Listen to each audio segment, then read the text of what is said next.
வணக்கம் உறவுகளே, எல்லாரும் எப்படி இருக்கிறீங்க? நான் இன்றைக்கு துபாய் பூசணிக்காய் பால் கறி தான் நான் செய்ய போகிறேன். எல்லாரும் ஒவ்வொரு விதமாக செய்வாங்க. எனக்கு பிடிச்ச விதமாக நான் இன்றைக்கு இந்த துபாய் பூசணிக்காய் கறி செய்ய போகிறேன். இது சாப்பிட்றது நல்ல குளிர்ச்சியானது. வெயில் காலங்களில் தான் நாங்கள் சாப்பிட வேணும். மழை காலங்களில் நாங்கள் சாப்பிடக்கூடாது. அதிகமாக அது குளிர்ச்சி தானே, அதனால் தடுமல் அப்படியெல்லாம் வரும். வெயில் காலம் உஷ்ணமான காலத்தில் இந்த துபாய் பூசணிக்காய் சாப்பிட்றது நல்லது. நான் இது எப்படி செய்ய போகிறேன்னு சொன்னால், முதலாவது சுத்தமாக கழுவி எடுத்து துண்டுகளாக வெட்டி எடுத்துட்டு சின்ன சின்ன துண்டாக, அதுக்கு பிறகு பச்சை மிளகாய், வெங்காயம், வெள்ளைப்பூடு, இஞ்சி, கட்டாயம் நாங்கள் இஞ்சி சேர்க்க வேணும். இஞ்சி போட்டு கறி வச்சா தான் டேஸ்ட்டாக இருக்கும். இந்த பூசணிக்காய் கறி ஆக்கும்போது சமைக்கும்போது கட்டாயம் இஞ்சி போட வேணும். மஞ்சத்தூள் சொட்டு, உப்புத்தூள் கொஞ்சம், ஒரு சொட்டு தண்ணி அதுவும் போட்டு நாங்கள் அவிய வைக்கணும். தண்ணிக்கு பதிலாக நாங்கள் இல்லை 2ஆம் பால் விடலாம். தண்ணி விடாமல் 2ஆம் பால் விட்டு அவிய வச்சு எடுக்க வேணும். நல்லா வெந்த பிறகு பால் கட்டிப்பால் சேர்த்தோம்னா நல்லா இருக்கும். பாருங்கள், நல்லா வெந்துட்டுது, நல்லா அவிஞ்சு இதாக வந்துட்டுது, மசிஞ்சிட்டுது நல்லா. அதுக்கு பிறகு பாலையும் விட்டு கொஞ்சம் கொதிக்க வச்சோம்னா போதும். அங்கால வட்டக்காவை கொதிக்க வச்சுட்டு நான் இங்கால அதை தாளிக்க வேணும். அது நான் எப்படி தாளிக்கிறேன்னு பாருங்க. தாளித்து போட்டால் தான் நல்லா டேஸ்ட்டாக இருக்கும்.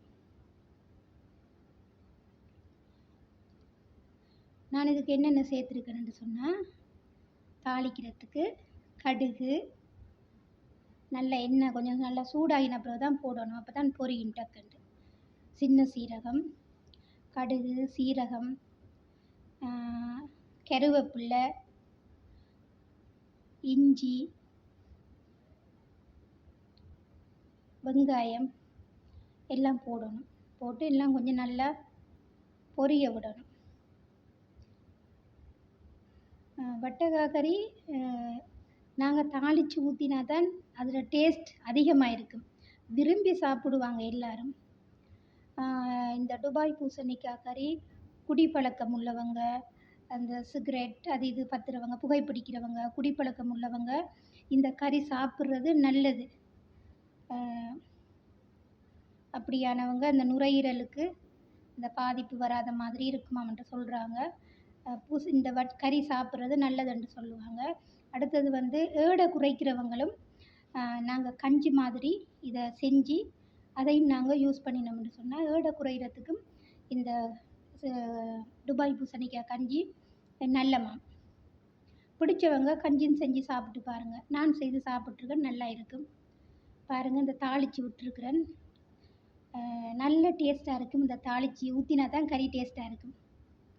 கருவேப்பிலை, வெங்காயம், வெட்டுத்தூள், உப்பு, வெள்ளைப்பூண்டு, இஞ்சி எல்லாமே போட்டுக்கணும் தாளிக்கிறதுக்கு. கடுகு எல்லாம் பாருங்கள் எப்படி இருக்குண்டு, நல்லா கட்டியாக திக்காக நல்ல டேஸ்ட்டாக இருக்கும்.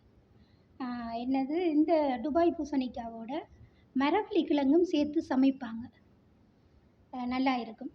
நான் மரவள்ளி கிழங்கு சேர்க்கையில் பூசணிக்காய் மட்டும்தான் போட்டு சமைச்சிருக்கிறேன். நல்ல ருசியாக இருக்கும். பிடிச்சவங்க செய்து ஒரு தடவை செய்து சாப்பிட்டு பாருங்கள், நல்ல சுவையாக இருக்கும். இந்த கறி செய்தது பிடிச்சிருந்தா லைக் பண்ணுங்கள், கமெண்ட் பண்ணுங்கள், சப்ஸ்கிரைப் பண்ணி உறவுகளே உங்களுடைய ஆதரவு எனக்கு தாருங்க. மறந்துடாமல் கூடவே இருக்கிற பெல் பட்டனையும் தட்டி விடுங்க. அப்போ தான் நாங்கள் போடுற வீடியோஸ்கள் உங்களுக்கு ஒவ்வொரு நாளும் வந்து சேரும். பாருங்கள் எப்படி இருக்குண்டு, கறி நல்லா திரண்டு கட்டியாக இருக்குது, பார்க்கவும் அழகாக இருக்குது, நல்ல டேஸ்ட்டாகவும் இருக்குது. துபாய் பூசணிக்காய் பால் கறி